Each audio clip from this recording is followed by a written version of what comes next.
el Apocalipsis está cargado, tiene una riqueza en el espíritu que es casi imposible quizás abarcarlo en unas 3 semanas. Vamos a tratar la manera de abarcar 3 capítulos. En algún momento, hermanos, ¿tienen alguna duda? Por favor, levantan la mano. O lo mismo si alguien quiere aportar. Amén. Vamos a leer el capítulo 1. Pónganse de pie, hermanos. Capítulo 1, versículo 4. ¿Lo tenemos? Juan, a las 7 iglesias que están en Asia, gracia y paz a vosotros, del que es, y que era, y que ha de venir, y de los 7 espíritus que están delante de su trono, y de Jesucristo el testigo fiel, el primogénito de los muertos, y el soberano de los reyes de la tierra, al que nos amó y nos lavó de nuestros pecados con su sangre, y nos hizo reyes y sacerdotes para Dios, su Padre. A Él sea la gloria, el imperio por los siglos de los siglos. Amén. Vamos a orarle al Señor, hermanos, y que sea el Espíritu el que nos instruya, hermanos, que nos enseñe la pastoral del Espíritu a su iglesia. En los momentos más fuertes, en la tribulación, en la opresión, que sea el Espíritu el que lleve refresco a nuestras vidas. Gracias, Señor, por tu palabra, y que tu Espíritu nos ayude a comprender, Señor, este libro tan maravilloso. Amén y amén.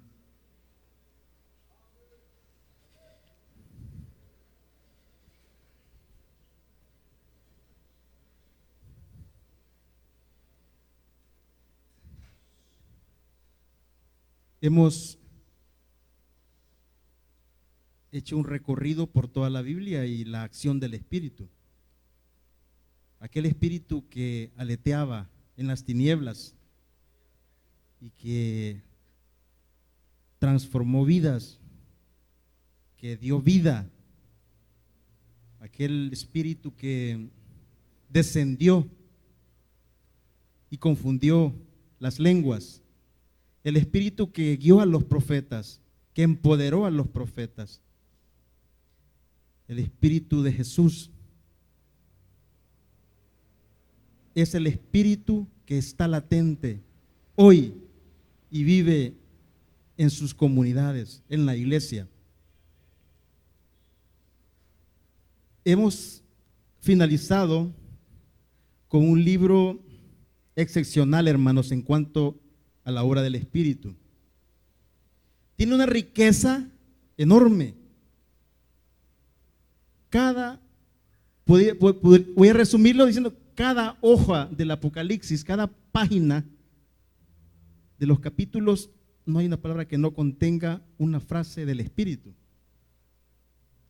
Muestra la riqueza y a la vez la llenura del escritor del Espíritu para ser guiado al momento de escribir. Juan de Patmos, el escritor del libro, está preso por la causa de Jesucristo, dice. Pero como aún Pablo menciona en Timoteo 2:9, segunda, dice, pero la palabra de Dios no está presa. Juan tiene una visión, ve al Jesús transfigurado, llega a consolarlo, pero a la vez a encomendar los escritos. Para ponernos a tono hay que hacer un poco de hermenéutica y poner como en el entorno, en el momento histórico que se escribe el libro. Se escribe allá por el año 100, inicia una persecución en la iglesia y esta persecución desencadena pues como deserción. Aquellos que no soportan la opresión, el ser perseguidos, se desertan. Entonces, este escrito el Espíritu llega a generar fe en la comunidad de Asia. En este entorno, el libro es escrito en varios lenguajes literarios.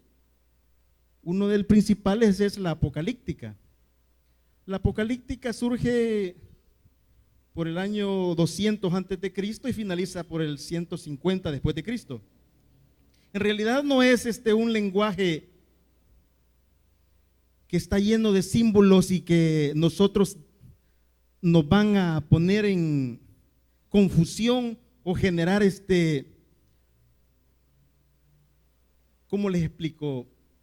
Las imágenes del dragón, por ejemplo, las imágenes del dragón, las imágenes del cordero están expresadas en el libro, están dando a conocer algo que las comunidades asiáticas, las que escribe Juan, conocen fielmente, las conocen, tienen conocimiento de todas esas imágenes.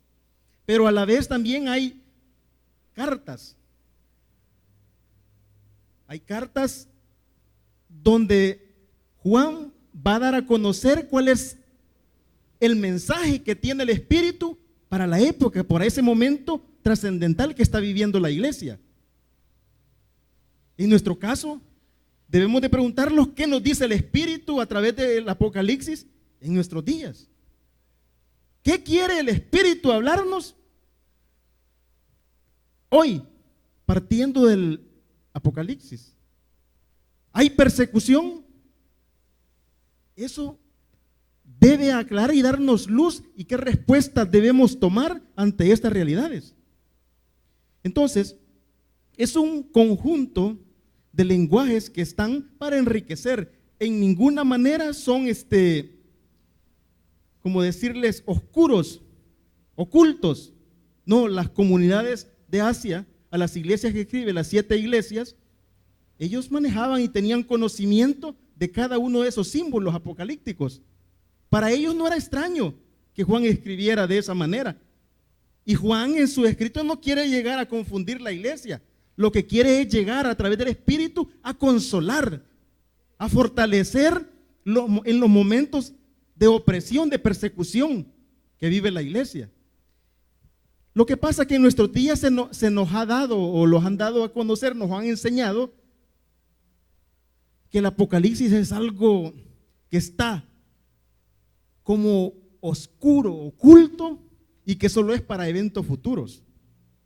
No, el Espíritu, primeramente, como lo hemos conocido a través de la historia en toda la Biblia, es que llega porque quiere dar a conocer salvación, quiere llegar que las comunidades tomen fortaleza a las realidades que están viviendo.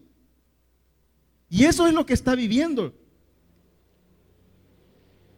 El Imperio Romano se ha abalanzado contra la iglesia.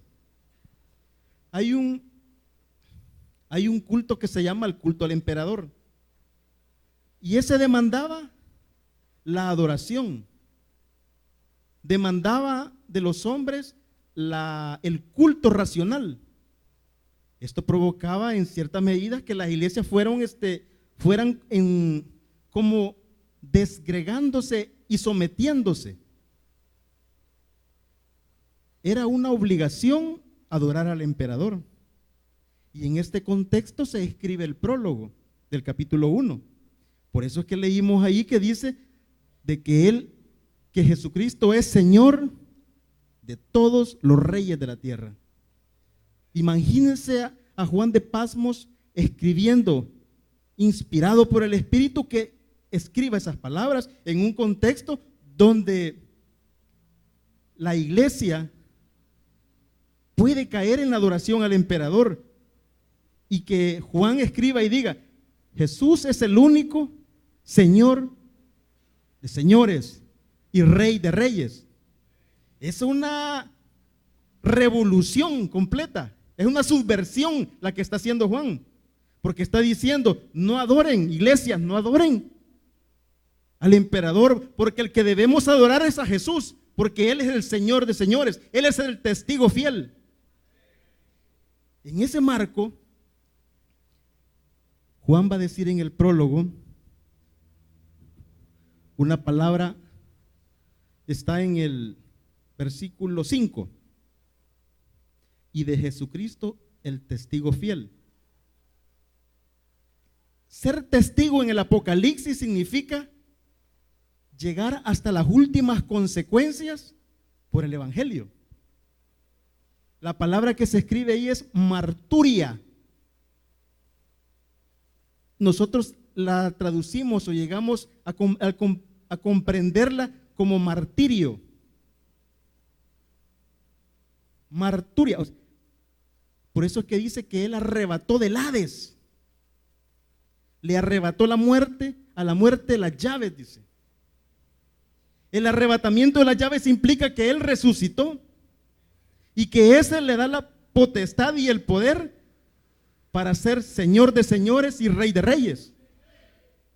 Esa es la situación que se encuentra en las comunidades asiáticas en el momento del escrito. Como les decía, hay cartas, el lenguaje apocalíptico que es muy florido. La misma palabra apocalipsis significa develar lo secreto. O sea que el apocalipsis no es algo que está oscuro, que está oculto a los hombres, sino que Dios lo revela por medio de su Hijo Jesucristo. Por eso dice la palabra de que por Jesús, dice, le revela a Juan que escriba en un libro las cosas que ve en visión. El problema es interpretar esa lectura a la luz de nuestros tiempos, donde hay situaciones donde los han dicho de que va a haber un rapto. O sea, el Espíritu escribe, inspira a Juan y le dice: tienes que ser testigo fiel hasta las últimas consecuencias. El rapto es una situación manejada por la iglesia evangélica en ciertas latitudes como el arrebatamiento, ¿verdad? ¿No tienen conocimiento de eso, verdad? Yo digo que todos los evangélicos hemos nacido en eso. La situación es que el rapto es un escapismo. No se atestigua en ninguno de los padres de la iglesia esa parte, ¿va?, del rapto. Entonces no tiene como fundamento y base bíblica, en el sentido de que no en sí habla de arrebatamiento, solo habla de Tesalonicenses. Pero no quiero salirme del tema, sino centrarlos en la idea de que Juan está escribiendo para una comunidad que no desea escapar de esa realidad que está viviendo, una realidad de opresión, de persecución. Y ese es el problema a veces del rapto, ¿verdad?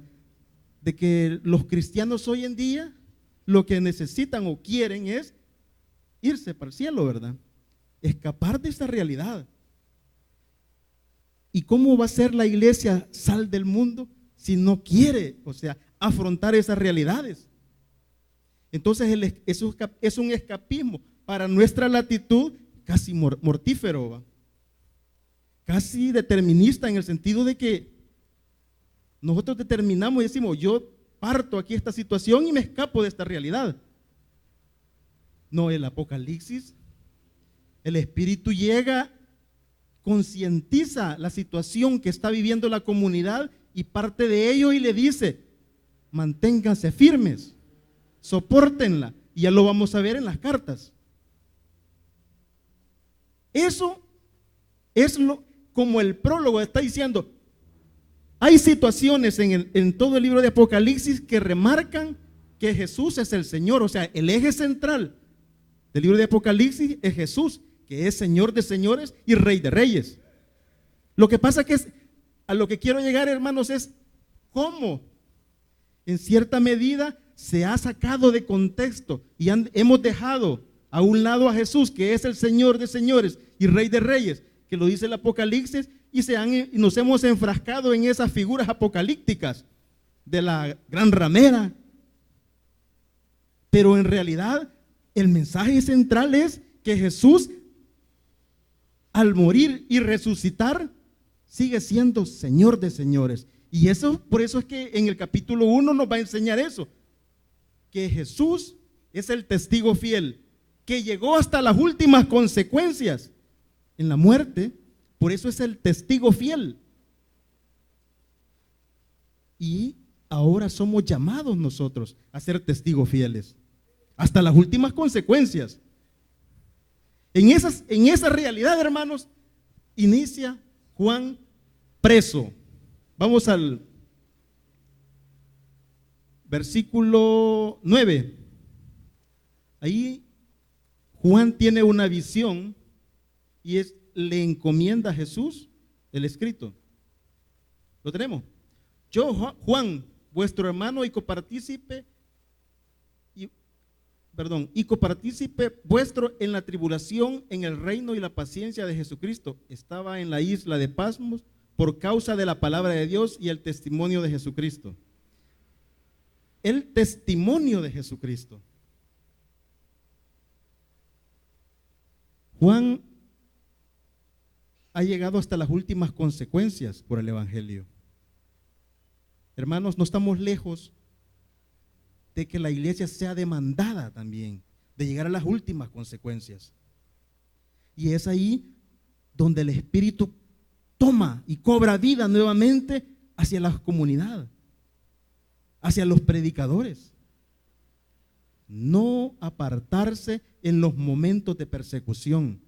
El Espíritu demanda y nos dice, los llama a ser testigos fieles, a ser marturia, mártires. Por eso cuando hablan de los que han perecido o han muerto a causa de la palabra, dicen mártires.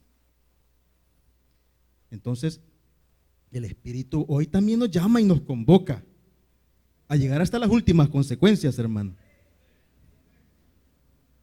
Y es lo que animó a todas las comunidades juánicas a seguir a Jesús en momentos de la persecución.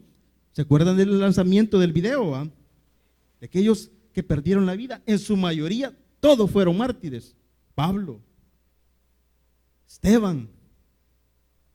O sea que el verdadero evangelio o el verdadero predicador de la palabra lleva esos signos en su vida y en su testimonio. Lleva eso, hermanos.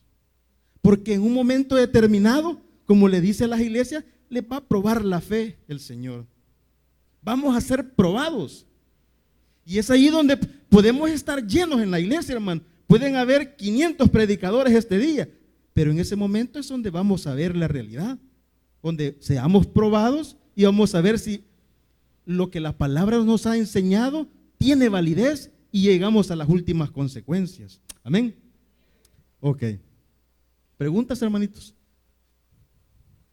¿O voy muy rápido? ¿Estamos?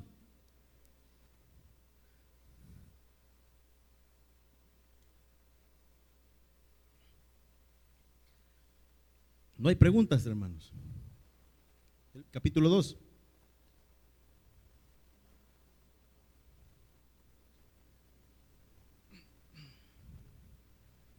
Jesús en la visión encomienda que Juan escriba, y le escriba a las 7 iglesias. Se cree, o los estudiosos afirman, que Juan era el pastor de esas 7 iglesias. Juan conocía esas 7 iglesias. Y las iglesias conocían a Juan y conocían su lenguaje. Por eso no hay nada extraño y Juan no va a crear confusión en las iglesias al momento de escribirles, al mostrarles todas esas figuras. Para nosotros sí ha quedado un poco confuso, pero no debemos centrarlos en la parte de la figura, sino en el mensaje. Lo que el Espíritu quiere dar a conocer a las iglesias y que es vigente hoy en nuestro contexto, en nuestra realidad. Veamos la primera iglesia, hermanitos. Sería bueno leerlas todas, hermanos, porque ahí está la esencia o el espíritu hablando a la comunidad. Pero eso se lo vamos a dejar de deber. Que lo lean, porque yo no voy a terminar el libro, lo va a terminar el pastor, él tiene que cerrar con toda la parte, pero posiblemente les pregunte, va. La iglesia de Éfeso tiene unos símbolos. No los vamos a tomar en cuenta porque no es ese en sí el objetivo de conocer los símbolos o las figuras apocalípticas que están ahí, sino el mensaje que el Espíritu lleva a las comunidades y que debe ser vigente en nuestras vidas, o nosotros como predicadores estar atentos a esos signos. ¿Qué está sucediendo en nuestros lugares de predicación? Para llevar una pastoral. Porque Juan, si conocía las 7 iglesias, era pastor.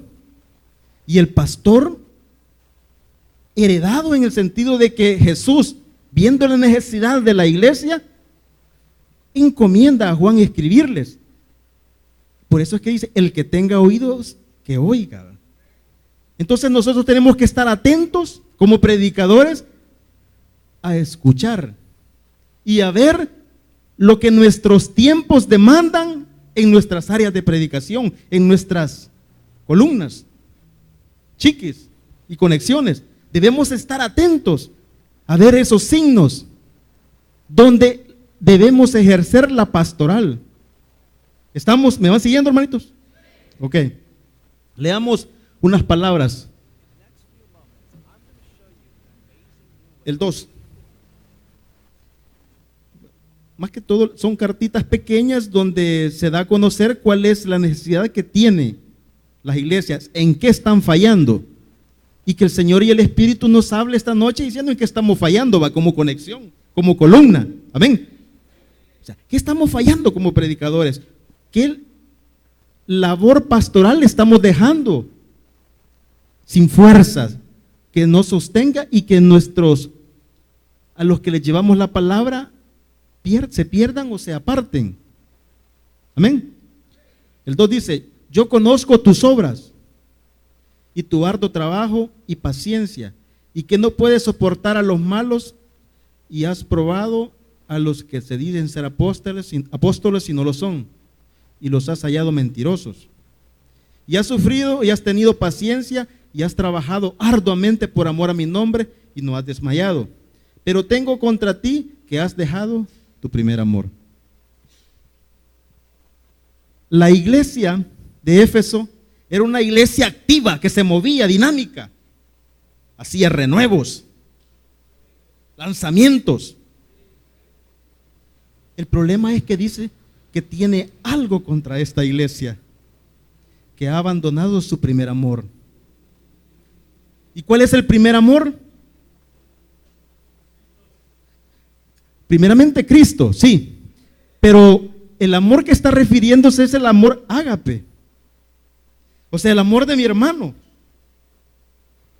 el amor de las obras que provocan en Dios misericordia, los que hemos mencionado poco a poco. ¿Qué es lo que provoca el Espíritu en el hombre? El Espíritu no llega solo para danzar, para que dancemos, como dice la alabanza, ¿va? Sino que provoca también compromisos de cara a las realidades, a las necesidades de los hermanos. Olvidar el primer amor. Y ese es el peligro que podemos caer.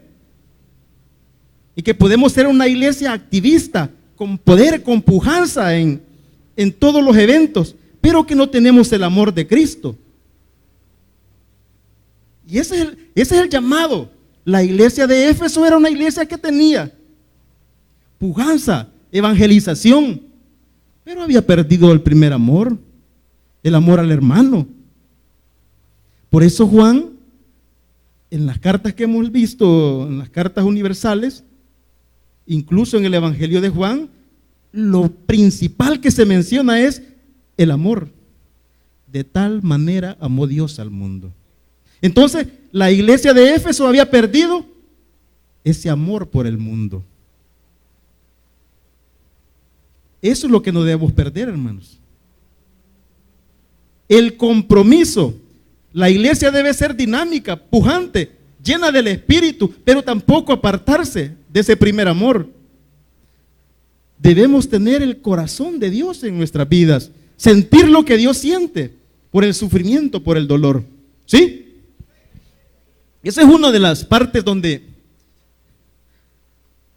el Espíritu le muestra y le dice: esta iglesia está con todo, pero ha perdido su primer amor. Entonces la iglesia está vacía. Simplemente es un activista. Simplemente lo que está haciendo es trabajando. Y eso es lo que se nos dice a cada momento: hermano, sírvale al Señor. Pero no venga como que es un autómata, como que es un robot solo a servir. O no venga solo a servir porque está el grupo sirviendo y tiene amigos usted. O no predique porque lo vean. Debe haber un compromiso y en nuestros corazones debe latir el amor de Dios. Eso es lo que no debemos olvidar. Nuestro compromiso debe estar en el corazón de Dios. Cuando usted camine de esa manera, hermanitos, bueno, el mensaje de Éfeso va a estar nomás resonando como un aliciente, como algo que promueve y nos dice: hey, acuérdate de tu primer amor. Hey, predicador, no predique solo por predicar.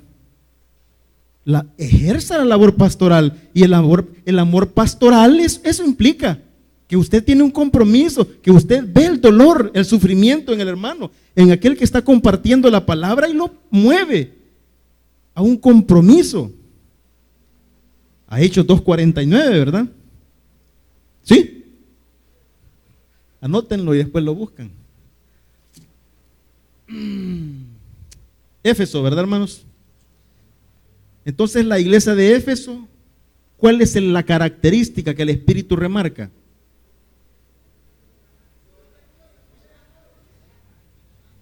Trabajo, perseverancia, pero con amor, ¿verdad? Con el amor con que Dios mira al mundo, con el amor que Dios mira al hombre. ¿Sí? Veamos la otra iglesia.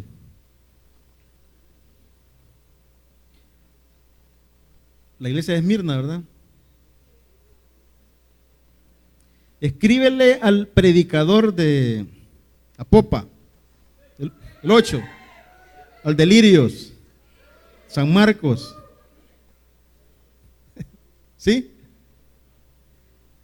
El primero y el postrero, el que estuvo muerto y vivió, dice esto: yo conozco tus obras y tu tribulación y tu pobreza, pero tú eres rico, y la blasfemia de los que dicen ser judíos y no lo son, sino sinagoga de Satanás. No temas en nada lo que vas a padecer. He aquí, el diablo echará a algunos de vosotros en la cárcel para que seáis probados, y tendréis tribulación por 10 días. Sé fiel hasta la muerte, y yo te daré la corona de la vida. Predicadores, sean fieles. El Espíritu nos dice hoy: seamos fieles al Señor. Y Él dice: miren, la cualidad de esta iglesia es que dice que es pobre. ¿Cuántas veces, hermanos, venimos a la iglesia? ¿Cuántas veces vamos a predicar y no llevamos ni un 5 en la bolsa? Me estoy acordando de Deuteronomio 7, donde dice el porqué de esas situaciones que pasamos. ¿Por qué la pobreza? Le dice Dios al pueblo de Israel: lo hice para probarte, para ver cómo era tu corazón. Deuteronomio 7, ahí lo pueden buscar.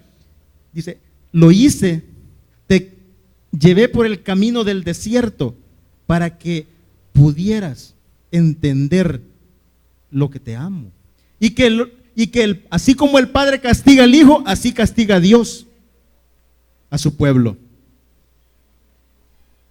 Cuidado, porque Dios nos lleva a veces por el desierto para probarnos.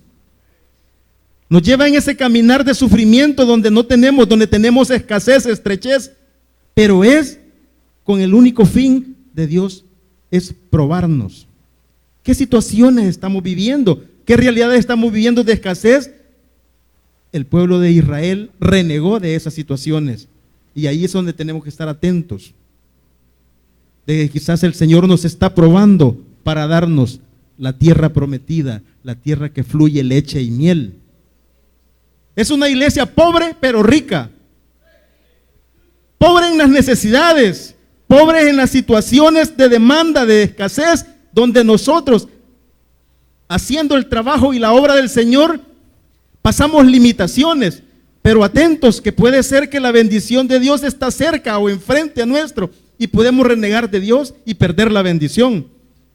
El llamado es, sabiendo que somos un pueblo pobre, pero somos ricos en el Espíritu para llevar vida a otros que están en situaciones difíciles o peores que las nuestras, que no conocemos.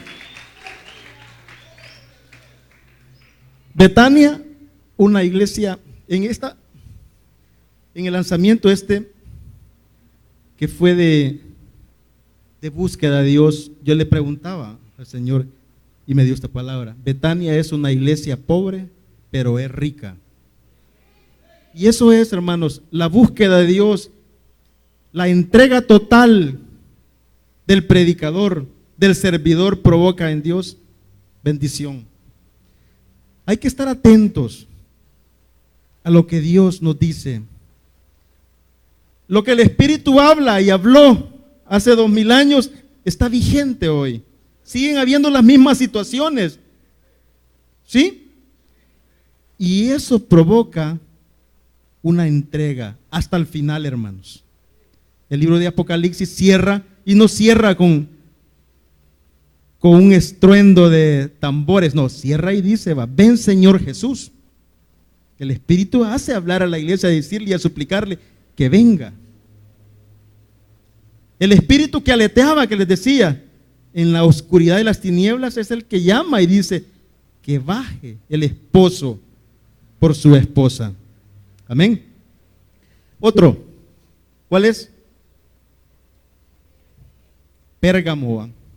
Hay unos símbolos, hermanos, pero no me quiero meter en eso por la parte de que no es el mensaje central. A veces les quiero comunicar o decirles que a veces nos enfrascamos en los símbolos apocalípticos, pero en realidad dejamos de lado el mensaje central que el Espíritu quiere darnos. Por ejemplo, hay una que dice que es el trono, ¿va? Trono de Satanás, ¿va? Déjeme ver cuál es. Aquí está, el 13, ¿verdad? Yo conozco tus obras y dónde moras, donde está el trono de Satanás. La iglesia de Pérgamo estaba quizás como en una hondonada, geográficamente. Y su forma de construcción de la ciudad se miraba a lo lejos como un trono. Entonces, todos decían, la que tiene el trono, la iglesia, la ciudad del trono. Porque a simple vista, geográficamente se veía como que era un asiento, un sillón. ¿Sí? Entonces, la iglesia conocía y sabía a qué se refería Juan.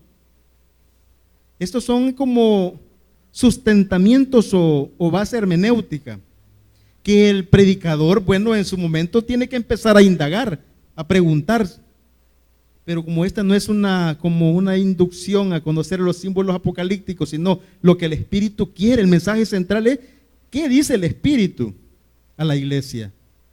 Porque es lo que va a dar robustez, hermano, es lo que va a sustentar la fe de los hermanos. Miren, en ese momento de tribulación y de persecución, todos lo sabemos, lo que vivió la iglesia, que el Espíritu diga esa palabra, hizo que la iglesia fuera fiel en esos momentos. Por eso es que vemos en el video de cómo se comen los leones, ¿verdad? y que fue para ellos era lo último, pues dar la vida por la fe o por Jesús era lo máximo, era el culmen de ser cristiano. Ahora la pregunta es sustentarnos nosotros y saber que en un momento determinado de persecución llegaríamos a las últimas consecuencias. Eso es lo que provocó en este libro el espíritu en las comunidades. El ser fuertes, permanecer en el momento de la persecución. Eso es el mensaje que quiere el espíritu este día, a nuestra realidad. Hay momentos donde quizás usted ha querido, por las realidades que hay de muerte, opresión, ha querido tirar la toalla. El espíritu le dice, mantente fiel hasta la muerte. Y ese debe ser el camino, ¿va? No deja uno de tambalear y decir, pero como ya no vivimos nosotros, más Cristo vive en nosotros, démosle, va. Esa es la realidad. Y ese es el llamado esta noche. De que quizás en un determinado momento los vamos a tener que confrontar con esas realidades. Y ahí es la respuesta, ¿va? Ya el Espíritu nos dijo, nos ha dicho, esto va a pasar. No estamos exentos a eso, hermanos. La iglesia de Pérgamo, el trono de Satanás, era una iglesia fiel, pero tenía muchos infiltrados. O sea, tenía mucha doctrina que había confundido, mucha doctrina que había hecho que otros se desviaran de la fe. Otros se habían ido a adorar al emperador, que es como el culto más, la competencia del cristianismo en la época, el culto al emperador. ¿Qué dice, hermanos? ¿Sí? ¿Alguna duda, hermanitos? El 14, ¿no hay? 14. Pero tengo unas pocas cosas contra ti, que tienes ahí en los que retienen la doctrina de Balaam. Ya hablamos de eso, ¿verdad, hermanos? La semana pasada, ¿no?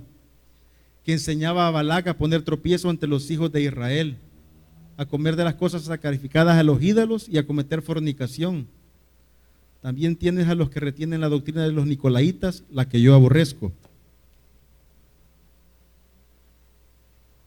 Balaam. ¿Quién no conoce la historia de Balaam, verdad? Todos, ¿verdad? Todos. Sí, aquel que le habló la mula, va. En esa iglesia había división. Otros maldecían. ¿Qué es lo que hace Balaam? Balac contrata a Balaam para maldecir al pueblo de Israel. Y Balaam, en vez de maldecir, bendice. Y allí está un famoso versículo tremendo que dice, número 23, dice: no hay hechizo que valga contra el pueblo de Jacob. No hay maldición que valga, hermanos. A usted lo pueden maldecir, como dice la palabra en Isaías, va. Que me maldigan todos, pero bendíceme tú, Señor. Porque esa es la realidad. Eso es lo que, a eso se está refiriendo el texto, que dice: dentro de esa iglesia habían infiltrados que no estaban generando bendición, sino maldición. No estaban generando unión, sino desunión. Había división. Cuidado, les decía la semana pasada, con los sensuales, ¿se acuerdan? Aquellos que generan división. ¿Sí? Entonces, cuidado con las infiltraciones de aquellos que tienen las doctrinas de los nicolaitas, con los de Balaam. Cuidado, le dice el Espíritu a esta iglesia. Se te han metido personas que tienen el espíritu de Balaam. Y ese es el llamado esta noche, hermanos. El Espíritu nos dice: cuidado con los espíritus de división. Cuidado con aquellos que en vez de bendecir están maldiciendo. Cuidado en los centros de predicación, hermanos, con esas situaciones. Amén. Vamos más rápido, hermanos. Mensaje de Tiatira. La iglesia de Tiatira es una iglesia que está engañada por falsas profecías. Un versículo que podamos retomar de esta es 20.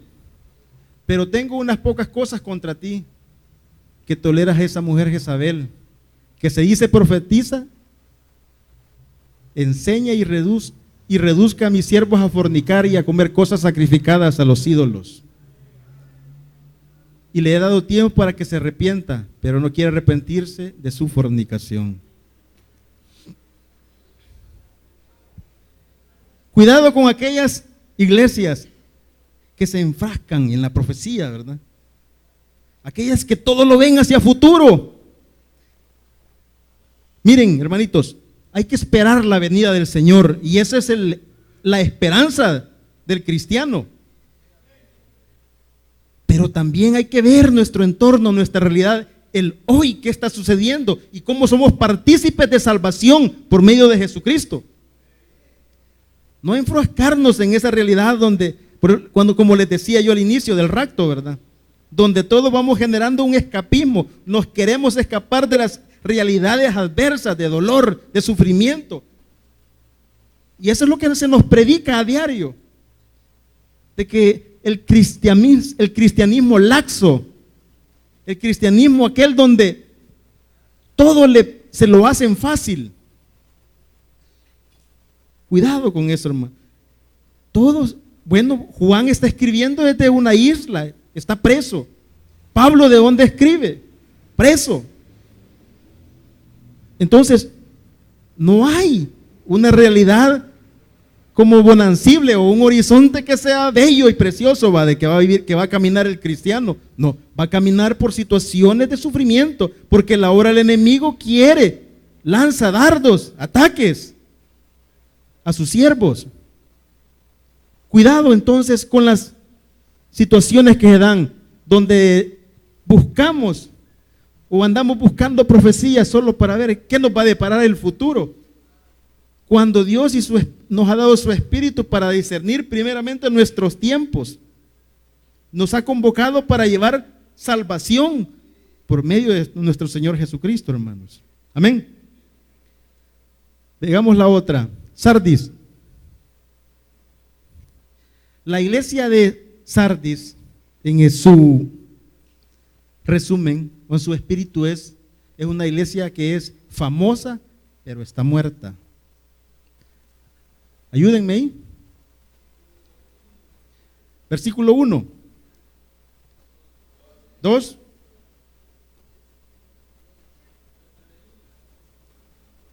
Dice, leamos el 1 y el 2. Escribe el ángel de la iglesia en Sardis, el que tiene los 7 espíritus de Dios y las 7 estrellas, dice esto: yo conozco tus obras, que tienes nombre de que vives y estás muerto. Yo conozco tus obras, que tienes nombre de que vives y estás muerto. Sé vigilante y afirma las otras cosas que están para morir, porque no he hallado tus obras perfectas delante de Dios. Acuérdate pues de lo que has recibido y oído y guárdalo.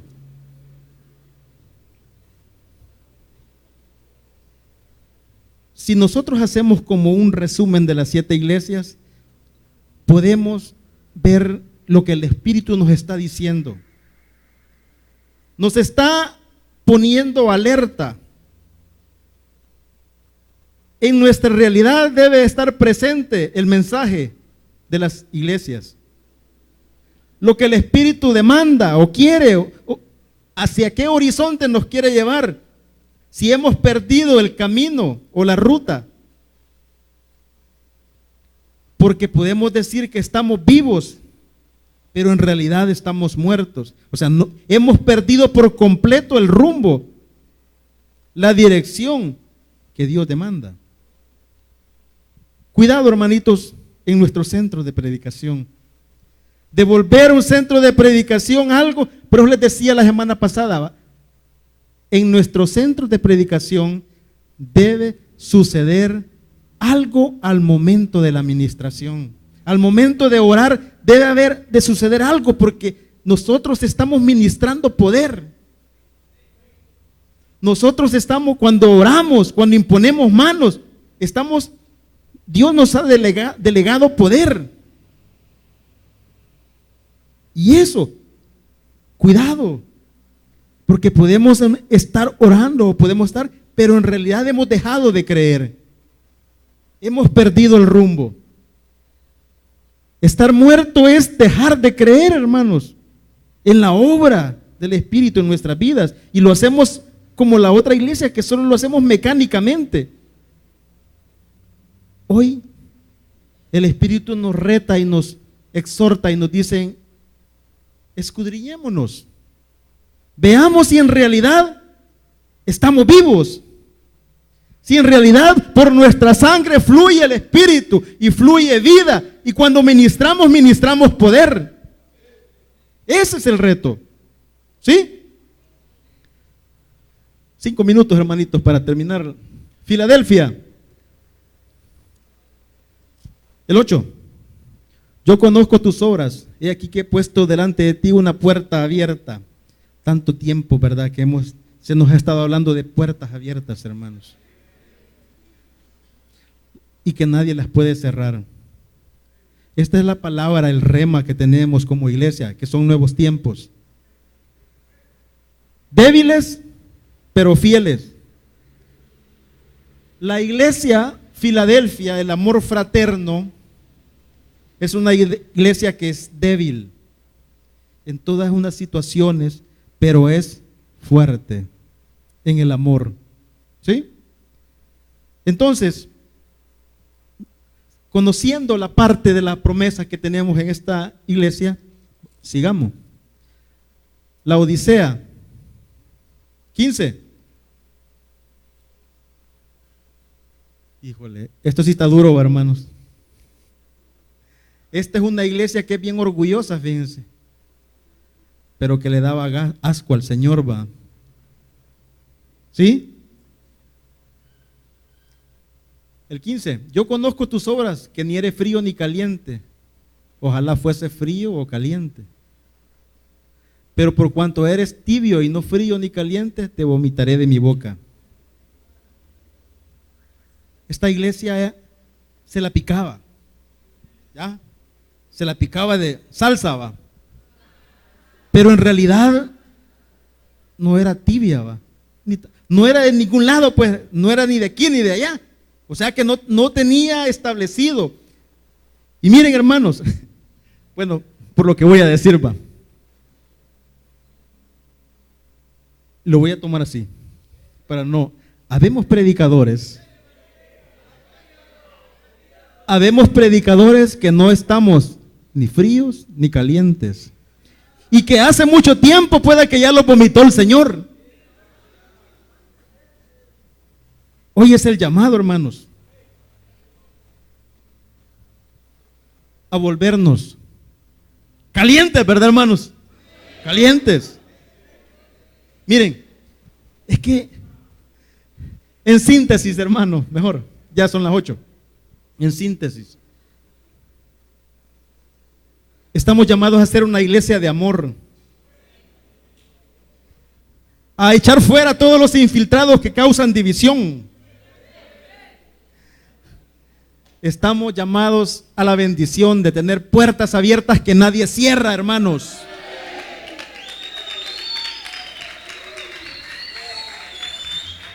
Y tenemos tajantemente prohibido ser ni tibios ni calientes. Ser testigos fieles hasta las últimas consecuencias, hermano. Pongámoslo de pie.